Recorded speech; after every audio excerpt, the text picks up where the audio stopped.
Magandang gabi sa lahat. Yes, gabi na po dito sa amin. Kaya for today's video is magluluto ako ng dinner. Wow.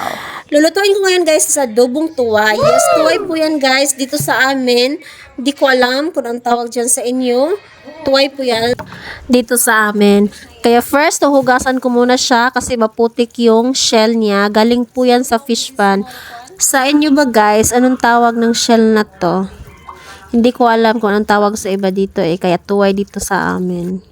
So, ayan na lahat guys. Actually, nabili ko yan sa halagang 100 pesos. At yung shell na pinaka-favorite sa amin, yung maliliit na shell, masarap kasi yung sabaw.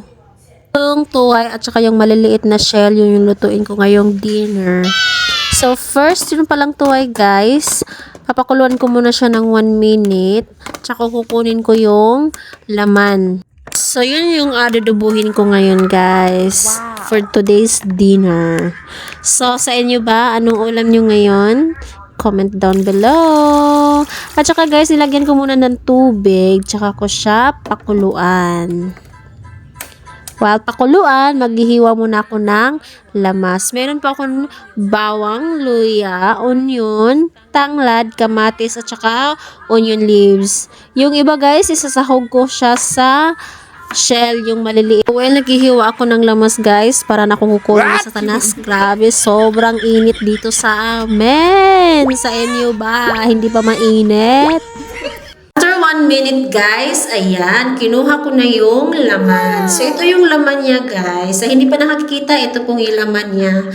Pagluluto naman sa mainit na kawali, nilagay ko yung mantika. Saka pinainit ko muna ng mantika guys, saka ako nilagay yung lamas. Yung lamas ko guys is bawang at saka sibuyas lang.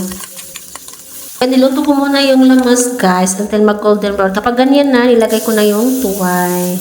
Timpla naman guys, nilagyan ko ng soy sauce. Tinatansya ko lang yun kung gano'ng kadami. Tsaka nilagyan ko ng konting suka at asin.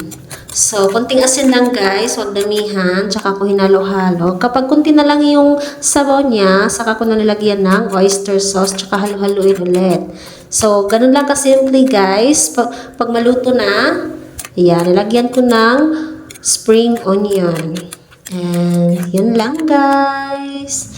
Bago ko nakalimutan, naluluto pala ako ng maliliit na shell. Favorite namin yan guys dito kasi sobrang sarap niya. At saka, partner, mais na kanin. So, yun. Yan lang po. Thank you!